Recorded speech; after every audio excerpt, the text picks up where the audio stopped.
everybody, Bombuster72 back again for another T3 Thursday's Tactical Tip. First off, I want to thank Jarhead6 for letting me guest host Home Defense 101 this last week. I'm going to put a link up here so you guys can check that video out if you want to. Today I want to talk about contact drills. Now in the military, a contact drill is exactly what it sounds like, when you contact the enemy.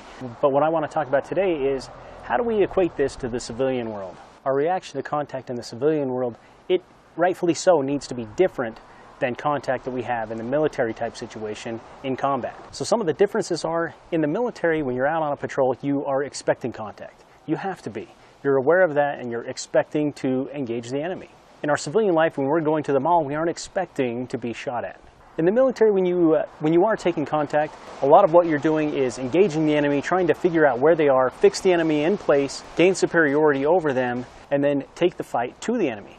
In this case, in the civilian world, a lot of what we're talking about is more of a break contact drill. I'm not saying that that's what you're going to do every time, but it's definitely something you need to think about. Another thing for the civilian life is you can usually expect there's going to be one up to maybe a few assailants, where in the military setting you're talking about a force-on-force type situation where you may have 30 or 40 people versus 30, 40 people, up to hundreds of people involved. So now let's talk about if you're out at the mall, you're with your family, and somebody does start shooting. How do you react? The first thing you need to do is you need to find cover, okay? This is not the time to stand around, look around, and try to figure out where shots are coming from.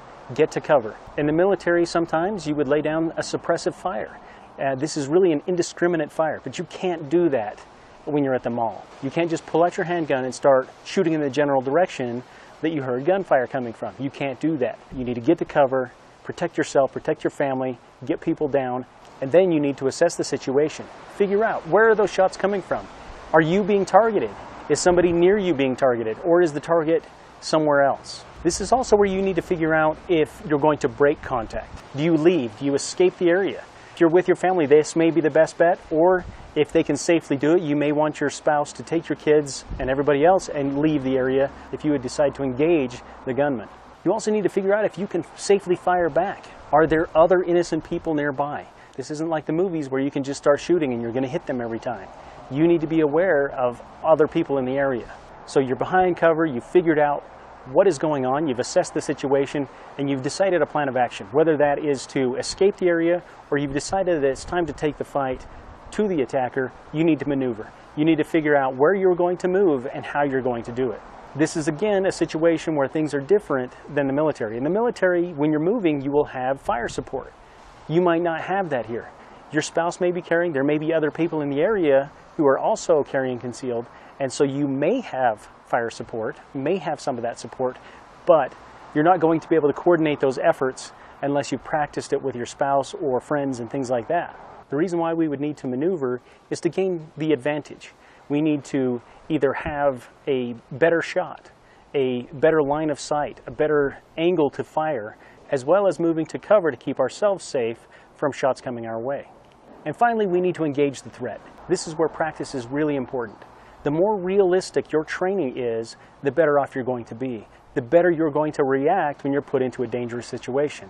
If all you do is go to the range and you stand there and shoot targets, it's going to be very unnerving if you ever are being shot at. I am definitely not saying you should shoot at each other on the range. What I'm saying is you need to incorporate stress and adrenaline and other things like that into your normal training regimen. You need to have those things in there so that you're aware how you're going to react when you're put in a stressful situation. If you like this video, be sure to like and share it, and don't forget to subscribe by clicking on the bullet. And until next time, take care and be safe.